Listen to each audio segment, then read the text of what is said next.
HPV अगर injection आप अपनी बच्चियों के लिए लगवा रहे हैं तो हो जाइए पहले सावधान। पहले डॉक्टर साहब की वीडियो को देखिए, उसके बाद में फुल डिटेल्स मैं आपको बताऊंगा। वीडियो को पूरा देखिएगा क्योंकि बच्चियों की जिंदगी का सवाल है। तो हम एक एक चीज को शब्द में आपको बताएंगे और समझाएंगे कि इसके कारण, उदाहरण और इसकी नुकसान, फायदे।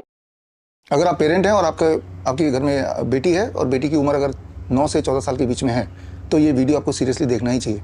अगर आप नहीं देखेंगे तो हो सकता है कि आपके बच्चे का भविष्य एकदम ख़राब हो जाए। मैं बात ये कर रहा हूँ कि आपका जो जनरेशन है, आने वाला जनरेशन, वो आए ना कभी।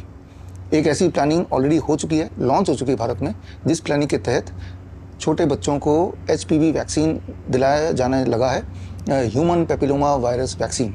और बोला ये जा रहा है कि ये वैक्सीन बच्चों को इसलिए लगा रहे हैं, लड़कियों को, ताकि आगे चल के उनके सर्वाइकल कैंसर होने के चांसेस ना रहे। ये बहलाया जा रहा है, जबकि सच्चाई ये है कि एचपीवी वैक्सीन अभी इसलिए लगा रहे हैं ताकि आगे चल के ये लड़कियां जब बड़े हों तो वो बच्चे पैदा करने लायक हो ही ना और इनफर्टाइल हो जाए।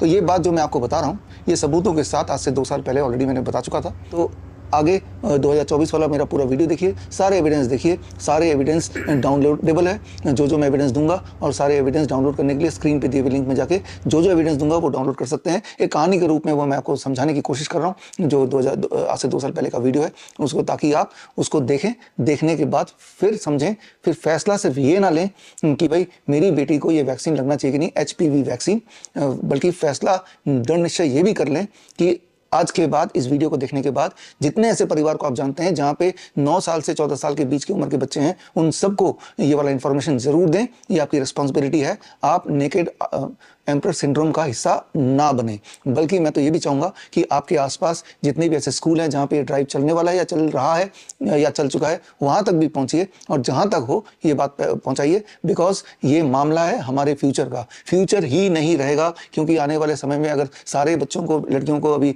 ये लग जाएगा तो आने वाले समय में if most of the girls become infertile, जैसा कि पहले होता रहा है, सारे एविडेंस आगे आपको देखने को मिलेगा, तो फ्यूचर ही खत्म हो जाएगा। क्योंकि बच्चे ही पैदा नहीं होंगे, या पैदा होंगे तो विकलांग पैदा होंगे और मल्टीपल अबॉर्शंस भी होने के चांसेस हैं, जैसा कि होता है जिन लड़कियों ने आज से 10 साल पहले, 20 साल पहले ये वाला वैक्सीन लगाया था। उनके सारे एविडेंसेस आपको इसी वीडियो में आगे मेरे 2 साल पुराने वाला लेक्चर में देखने को मिलेगा। बड़े शांति से एक हमारा मतलब साथियों किसी को भ्रमित जानकारी या किसी को भ्रमित करने का बिल्कुल भी नहीं है, लेकिन जो डॉक्टर साहब ने कहा है उस आधार पर हम बात कर रहे हुए हैं।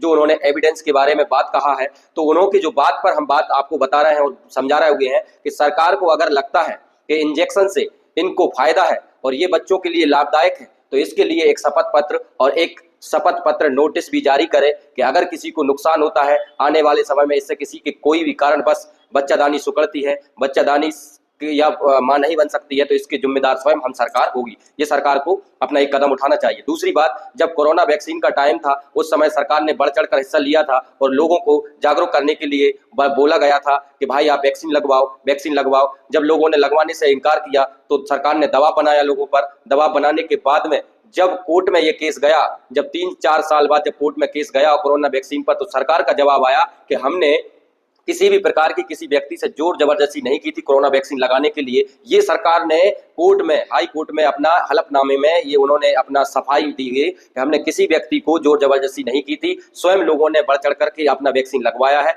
और ये वैक्सीन हमने उनके स्वास्थ्य के प्रति मतलब बनवाई गई थी। अगर इससे किसी का साइड इफेक्ट होता है तो वो व्यक्ति स्वयं जिम्मेदार है, हम नहीं। ये सरकार का वहां पर अपना एक नोटिस में उन्होंने कहा। तो मैं पूछना चाहता हूं, चलो आपने कह दिया ये ठीक है, लेकिन जैसे ही जब कोर्ट में केस गया, जब आपसे जवाब मांगा तो नरेंद्र मोदी जी की जो वैक्सीन पे फोटो थी, अपलोड थी जो वैक्सीन कार्ड पर, वो क्यों हटवाई गई?